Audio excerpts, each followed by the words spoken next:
No vídeo anterior, mostramos a dedicação do cientista Isaac Newton no estudo histórico para desvendar as profecias de Daniel. Também abordamos sobre Joaquim de Fiori como precursor do entendimento do princípio diano para a compreensão profética.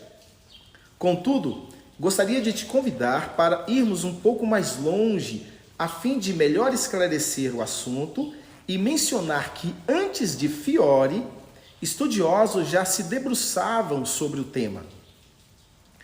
O Dr. João Antônio Rodrigues Alves, professor aposentado no Seminário Adventista de Teologia e estudioso dos livros de Daniel e Apocalipse, em seu novo livro sobre o assunto, que será lançado em breve e que darei alguns spoilers, aborda os primórdios do princípio diano de interpretação profética.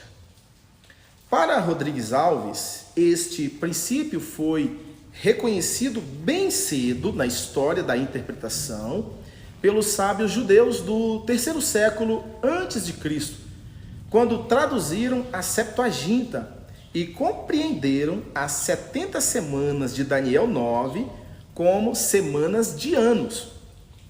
A Septuaginta, portanto, é o primeiro exemplo publicado do que seria posteriormente conhecido como o princípio diano de interpretação profética.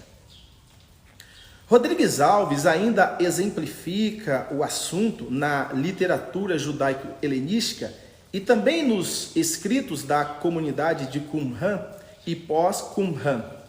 Dentre as literaturas que utilizam o princípio historicista está o livro dos Jubileus, escrito entre os anos 135 e 105 a.C., que utiliza o termo semanas mais de 80 vezes. Além de utilizar, por exemplo, a informação da idade de Noé como sendo 950 anos, dividida em 19 jubileus, 19 vezes 49 anos, evidenciando assim o princípio diano. Na literatura pós-Qumran, encontra-se uma evidência indireta do uso do princípio diano em Joséfo.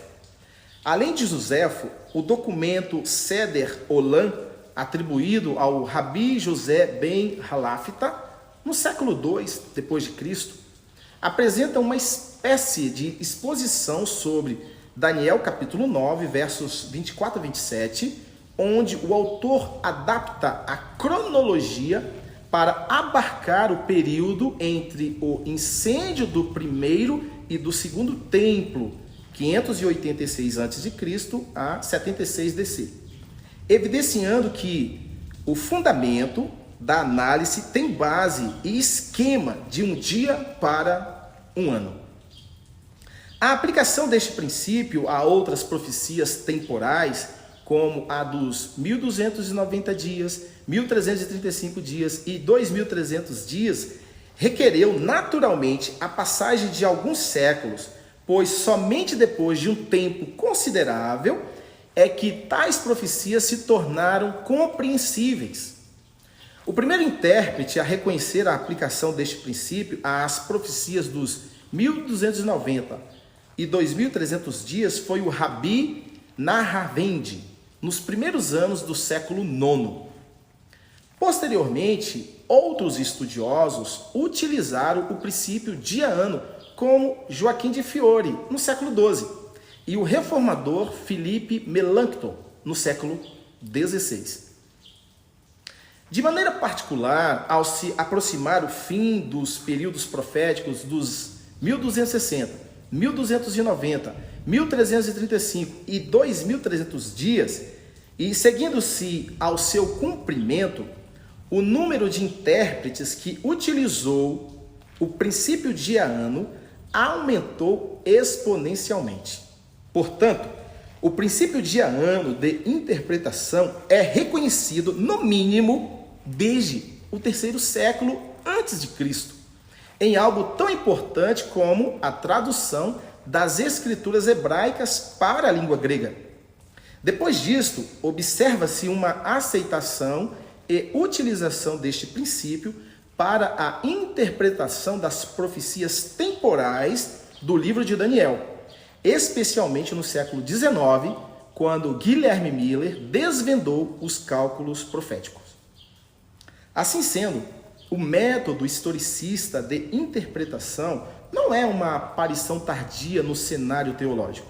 Pelo contrário, tem uma tradição histórica bem fundamentada, tendo sido utilizado no período intertestamentário por intérpretes judeus e cristãos, através da história da igreja e pela maioria dos intérpretes da Bíblia até o século XIX.